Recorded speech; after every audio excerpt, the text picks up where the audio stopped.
Hello, my name is Daniel Yuck. Thank you for watching today. I appreciate you, your time, and your support. In today's video, I want to share with you some tattoo needle sizes that are great for beginners. I kind of want to go over some ins and outs about tattoo needles, so by the end of this video, you can click away with a better understanding as to what needle sizes are better for tattoo beginners. Should you have any questions at all, I encourage you to please drop a comment down below. Rest assured, I'm going to do my absolute best to assist you in the best possible direction.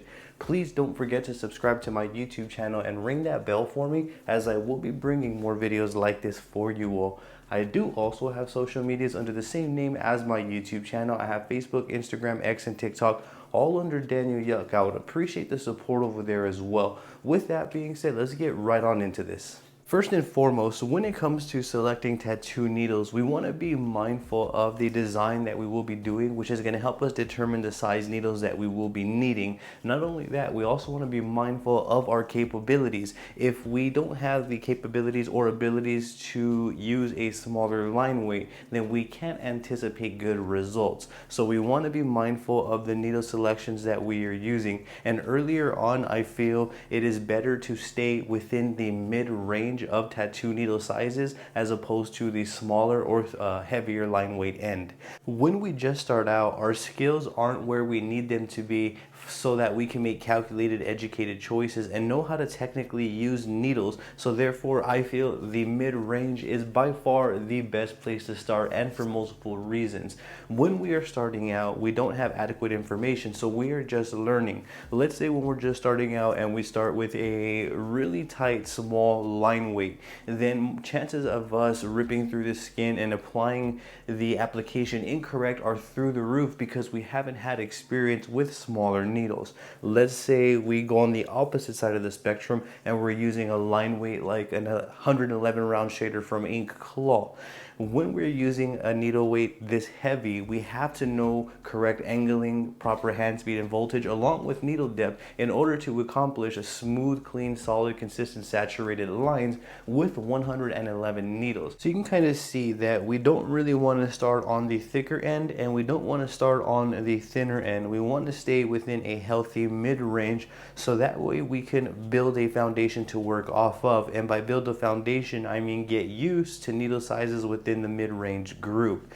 Let's go ahead and take a look at some mid-range sizes. Are you wanting to develop your tattooing skill sets? Now you can practice and develop anytime, any place with an assortment of tattooing workbooks that I've created. With these assorted tattooing workbooks, we can practice our basic lining all the way to advanced lining. We can practice shading, shading placement, dot work, textures, and more. All we are going to need is a tattoo workbook of mine. We can use a pencil, pen. We can even use a tattoo machine with a ballpoint cartridge to develop our tattooing abilities further. That means that we don't need tattoo ink, we don't need napkins or petroleum jelly to get to practicing. Simply open one of my tattooing workbooks and get going. It really is that easy. You can get your hands on one of my developmental tattooing assorted workbooks by simply clicking the links in my description or in the pinned comment section below, or navigating on over to Amazon.com, typing in Daniel Yuck, and you'll see all of the assorted tattoo workbooks that I've created come up. If you have an Amazon account, be sure to follow my Amazon author page as well, as I would greatly appreciate your support. Should you have any questions at all, drop them in the comment section down below. I will do my best to assist you in the best possible direction.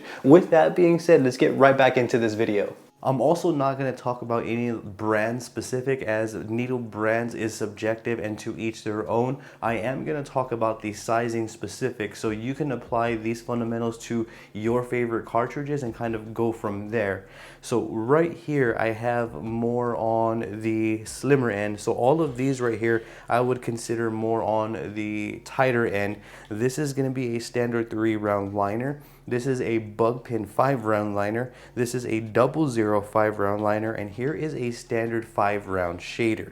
So all of these needles have 5 needles or less to make up their one needle, which puts them within a tighter needle grouping. Let's take a look over here. So for example, right here we have a 14-round shader, and right here we have 111-round shader.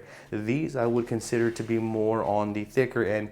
Now the reason being is because these have more more needles to make up one needle. This one has 14, this one has 111, which also requires a bit more skill to apply correctly and cleanly. So that rule of thumb would apply for both. We had to have a certain level of skill to be able to comfortably use these sort of line weight groupings. So you can kind of see right here we have the tight line weights, right here we have mid, and then up here we have thicker, heavier line weights. When we are just starting out, I highly recommend that we stay within the mid-range group. Not only should we stay within the mid-range group, we should also stay within the standard grouping size. So the standard needle size for each pin to make up one needle changes within diameter. So let's say if it shows 12-7RL, that means that there's 7 needles to make up this one needle right here, and each pin is in the diameter of 12. So we want to stay within that standard 12 range when we are just getting used to needles. Not only that, I would highly recommend to stay within a standard 7 round liner to a standard 11 round liner range. So that means you can get used to needle groupings within this range. Now that would also apply to round shaders. I would encourage you to mess around with round shaders when you're just learning as well. Round shaders can also be used to line. However, round shaders simply produce a bolder result. So if you're needing a bolder line, you can use a round shader the same way you would a round liner. However, the only difference is round liners will always produce bolder results. I also have an in-depth video on the reasoning behind that. Be sure to check that one out. It's called round liners versus round shaders. This mid-range grouping right here is consisting of a standard 7 round liner. This is another standard 7 round liner. Here is a standard 7 round shader. This is a standard 9 round shader. This is a standard 9 round liner. Here is a standard 11 round shader along with a standard 11 round liner.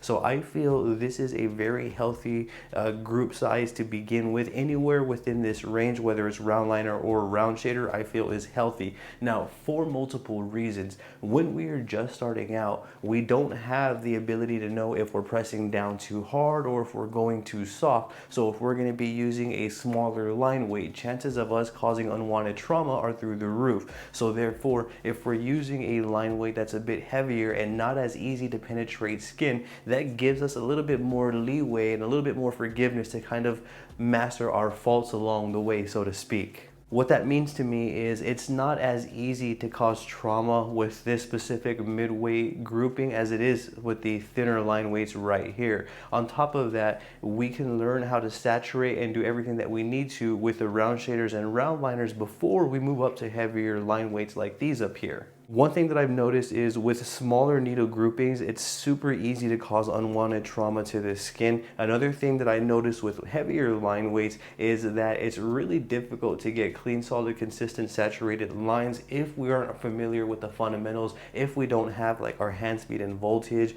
our needle depth aligned, then it's going to be very difficult to get clean work with larger needle groupings. That's another reason why I recommend starting within the mid-range group, getting familiar with the fundamentals such as lining, and then from there go ahead and practice with some round shaders. Once you can line cleanly every single time with round liners and round shaders, I feel we're kind of ready to start branching off from the mid-range to the smaller and larger ranges. Let me explain a little bit more. So right here I have a masked standard 3 round liner. The reason why I don't recommend starting here for beginners is because you can see that this line weight is super fine, which means it's really sharp. It's going to be really easy to penetrate and break through the skin with a needle of this type right here. This is a really tight needle. This is a 3 round liner, which means there's only 3 pins right here making up one needle size. So it is a very thin needle, very easy to break open the skin and penetrate this. So again, if we are a beginner, then this is a very good way to cause unwanted trauma and to ruin a tattoo before we're done with it, especially if we're not familiar with the fundamentals and technical application needed to use this specific needle grouping size. Same thing is going to be for the 5 round liner. You can see here is a Big Boss 005 round liner, so that first number changed from 12 to 10, which means each pin on this needle made up is going to be 5 at the end of it, but each pin is going to be in a smaller diameter than 12. Let me show you that. And this is another reason why I recommend staying away from these tighter needle groupings. So you can see once again, this is a needle that's very tight, and it's going to be super easy to penetrate and break through the skin which may not always be what we want. It can be really easy to cause damage to skin with these specific tighter needle groupings. So I can't really exhaust that enough. When we are just starting out, we want to stay away from these tighter needle groupings. Here is another great example. So here is a bug pin 5-round liner. Allow me to show you this one. So this one means that there's 5 needles on the tip of this needle, and each needle diameter is 0.08, which means that they are smaller than the 2 previous needles that I showed you. These pins taking up to make this one needle are the smallest right here that I've shown you. And you can see that this is a really tight needle grouping. Although there are 5 needles making up this one needle, we can't really tell because it is bug pin. Bug pins tend to be super tight. So you can see that's a bug pin 5-round liner. Keep in mind, this one has 5 needles on the right, and this one on the left has 3. So you can see the one on the left looks a little bit bigger than the one on the right. Keep in mind, the one on the right has 2 more needles than the one on the left. The one on the left is in the diameter of 12, where the one on the right is the diameter of bug pin, which is 0.8. That right there is a tremendous difference. So as beginners, we want to stay away from these tighter needle groupings just to avoid any sort of unwanted trauma or any sort of unexpected results that we can't just yet anticipate. The same rule of thumb applies to heavier line weights, but for a bit different reasoning. So if we come up here to the heavier line weights, you're going to see that I have a standard 14-round shader. Real quick, round liners have a tighter grouping where round shaders are a bit more spread apart. That's what produces a bolder result. I did go over that within the video of round liners versus round shaders. However, you can see that we have 14 needles in the diameter. Each pin is in the diameter of 12, which means that this is a standard 14-round shader. There are 14 needles making up this one needle tip, and you can see that it is going to produce a bolder result. When we aren't familiar with how to use round shaders or needles that have a heavier line weight, our lines can come out patchy, inconsistent. When we go from A to B, then the line weight may fluctuate throughout the line, which is what we don't want. Each and every time we apply a line, it should be clean, consistent, solid, and saturated all the way through from point A to B. Using a heavier line weight, we could achieve the exact opposite, which is patchy lines, faded looking lines, if we aren't familiar with using heavier line weights, which is why I feel these are a bit more on the advanced end and I wouldn't recommend them for beginners. Same rule of thumb with this one right here. Here is an Ink Claw 111 round shader, and I will leave my affiliate links in the description below to all the needles featured in this video so you can check them out on your end. Here is 111 needles making up this one needle right here. So this one right here, we had to have a certain caliber of technical application in order to accomplish smooth, saturated results. If we aren't familiar with how to use a thicker line weight, then we cannot anticipate good results, which is the exact opposite of what we want to be doing when tattooing. So that is another reason right there why I would not recommend heavier line weights or thinner line weights here.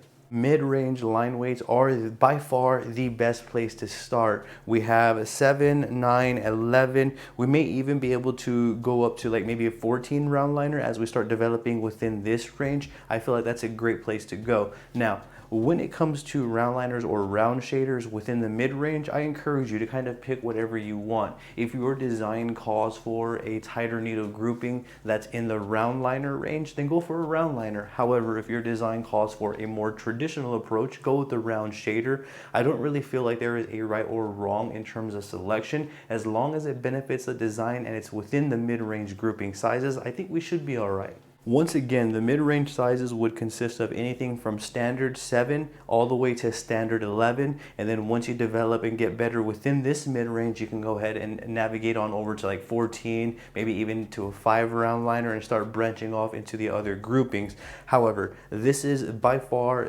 probably the best mid-range grouping that a beginner can start in. This is an area where it's probably the safest in terms of trauma, learning how to saturate, learning needle depth and hand speed and voltage. I feel this would probably be the easiest place to start. The reason why I feel like this mid-range grouping is probably the best place to start for beginners is because it's not as easy to traumatize the skin as it is with the tighter groupings, and it's not as difficult as it is to get clean, solid, consistent, saturated results as it is with the thicker line weights. Within the mid-range grouping, we're able to accomplish lining much more easily than we would within these other groupings right here. When we just start out, that's typically where we would start, is with our lining. So that's why I am making this video, to kind of pinpoint an area where we can begin for those who have no idea where to do so. A mid-range grouping needle, as you can see, for example, this is a standard 7-round liner. So there's 7 needles making up this one needle right here, and you can see each pin of the 7 is in a standard size. And this needle right here, as you can see, it isn't too tiny and it isn't too big either.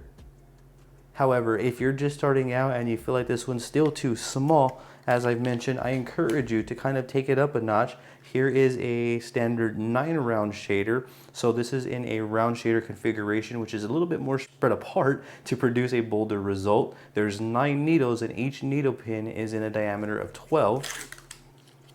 And you can see here, it's a little bit thicker than the 7-round liner that we just saw. So you want to find a needle that you feel comfortable with, that's not too thin, not too thick, and begin practicing your lining with that configuration grouping size. Once you get a bit more comfortable and familiar with how the motions work with this grouping, apply the same workflow to all the other sizes, whether you go up or down within the grouping sizes. It's really up to you. Allow me to demonstrate here or show you close up one more grouping size before we conclude this video. So you can see that this is a round liner, and this is going to be 9 needles in the diameter of 12. So this is a standard 9-round liner here.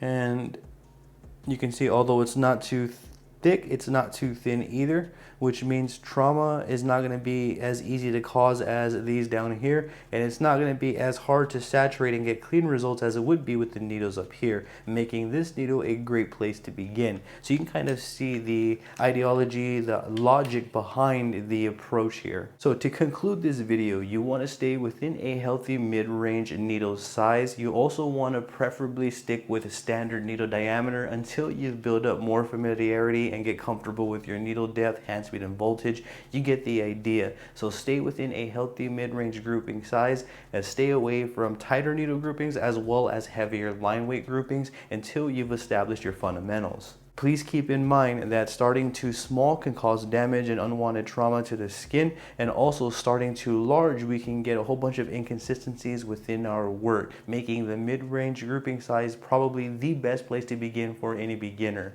Should you have any questions at all, I encourage you to please drop a comment down below. I'm going to do my absolute best to assist you in the best possible direction. Please don't forget to subscribe to my YouTube channel and ring that bell for me, as I will be bringing more videos like this for you all. I do also have social medias under the same name as my YouTube channel. I have Facebook, Instagram, X, and TikTok, all under Daniel Yuck. I would appreciate the support over there as well. With that being said, I appreciate your time and I thank you for watching. You have a great day. Are you needing or wanting tattoo guidance? What about 4K high quality step-by-step follow-along tattoo sessions? Or maybe one-on-one tattoo support to get answers to your questions that are specifically tailored to your wants and needs as the artist? You can now become a Patreon where you will gain access to high quality 4K exclusive step-by-step follow-along tattoo sessions. I will be tattooing with you in a one-on-one step-by-step manner where I will be explaining what I am doing and why every step of the way. I will also be doing this in a high quality 4K format for your optimal viewing experience. On top of the one-on-one support and on top of the step-by-step tattoo session guidance, you will also gain access to exclusive tattoo stencils that you can download and place on your end to further develop your skill sets. I will leave a link for you in the description or in the pinned comment section below, or you can head on over to patreon.com/DanielYuck. When you become a Patreon, you will be getting getting one-on-one support where you can ask me as many questions as you'd like that are specifically tailored to your wants and needs as the artist. You will gain access to exclusive tattoo stencils that you can download and practice on your end. You'll also gain access to exclusive high-quality 4K footage where I walk you through each and every tattoo session in a one-on-one step-by-step manner where I explain all the what's and why's along the way. Become a Patreon today. Thank you for your support in advance. I greatly appreciate you.